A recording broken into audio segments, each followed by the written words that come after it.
Le chapitre 3 touche à l'apprentissage du comportement organisationnel. Dans ce chapitre, ce que nous visons, c'est de vous montrer que dans une organisation, nous apprenons et nous apprenons des autres. On va travailler ce chapitre 3 autour de deux éléments. Le premier élément touche à la manière dont un acteur, pour reprendre le terme de Michel Crozier, apprend des autres en milieu organisationnel. Comment, moi en tant que collaborateur, dans mes relations avec X, Y ou Z, je peux apprendre des autres. Cela, je vais les récapituler dans un schéma appelé le processus d'apprentissage en milieu organisationnel, qui viendrait vous rappeler comment vous, dans vos liens collaboratifs avec d'autres, vous apprenez. Ça, vous vous enrichissez d'autres compétences. Donc ça touche à un élément fondamental en milieu organisationnel, à savoir la présence dans un espace spécifique de disciplines et je dirais même de professions multiples. Vous allez collaborer avec plusieurs professions et si vous voulez apprendre du comportement des autres, vous allez apprendre à identifier chaque profession. Comment je vais collaborer avec l'informaticien? Comment je vais collaborer avec le marketeur? Comment je vais collaborer avec les spécialistes de la communication? Comment je vais collaborer avec le comptable, etc. Ce sont des éléments d'interrogation, mais qui pour vous résonnent comme des éléments d'apprentissage. Je terminerai ces chapitres en insistant sur un élément d'apprentissage fort du comportement des autres, c'est la formation permanente. Elle peut être continue ou elle peut être en alternance. Si nous voulons continuer à enrichir nos corpus intellectuels par rapport au comportement humain en milieu organisationnel, nous pouvons opter de le faire selon un processus de formation qui peut être appelé formation permanente.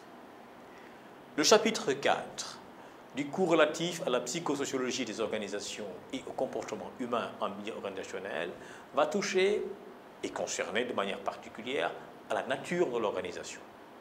Ce chapitre résonne pour nous plutôt, comme le rappel d'éléments fondamentaux, à savoir quels sont les éléments constitutifs, on va les reprendre, comment est-ce qu'une organisation fonctionne, comme je dis, dans un milieu, et c'est la raison pour laquelle je parlerai d'une organisation comme étant un système ouvert.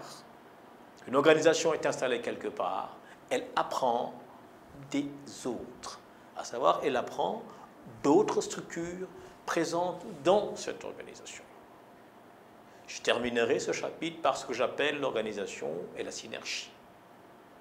La synergie consiste la manière dont, de manière complémentaire, elle s'inscrit non seulement dans une chaîne de valeur, mais dans une chaîne complémentaire.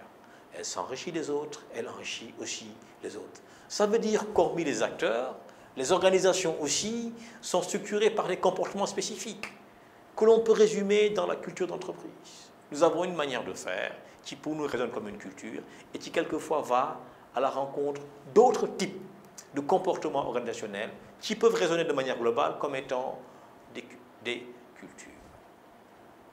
Le chapitre 5 plutôt, de ce cours relatif à la psychosociologie des organisations va toucher aux gestionnaires et l'organisation.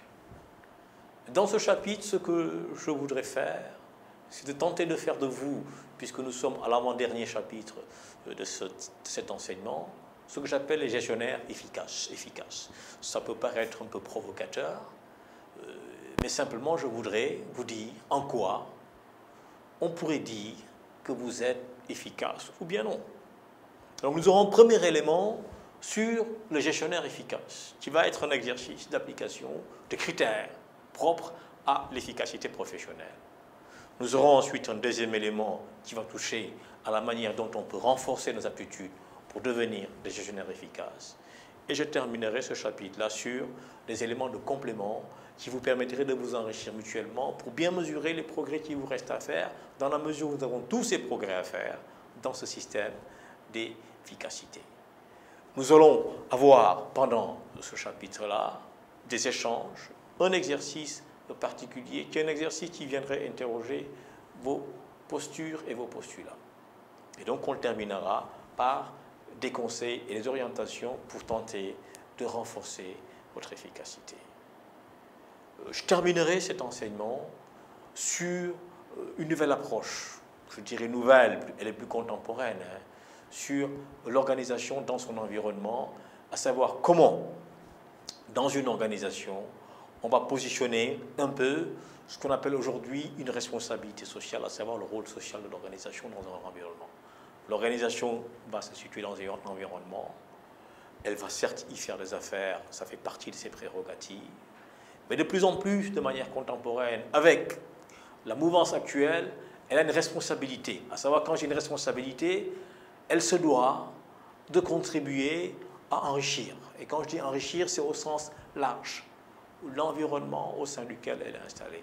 Elle doit se poser la question de ses apports dans un environnement. La question est simple, c'est qu'est-ce que j'améliore là où je m'installe?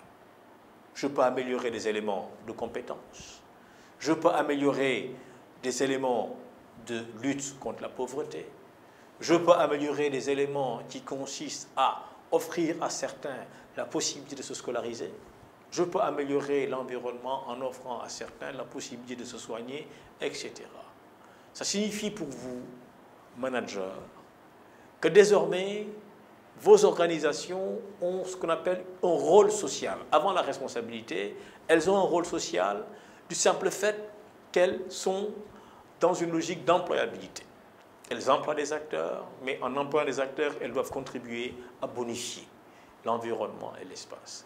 Tel est le dernier élément qui va concerner ce cours-là et qui vous permettra, à la suite de cette première approche sur la psychosociologie des organisations et le comportement humain, de partir responsabilisé.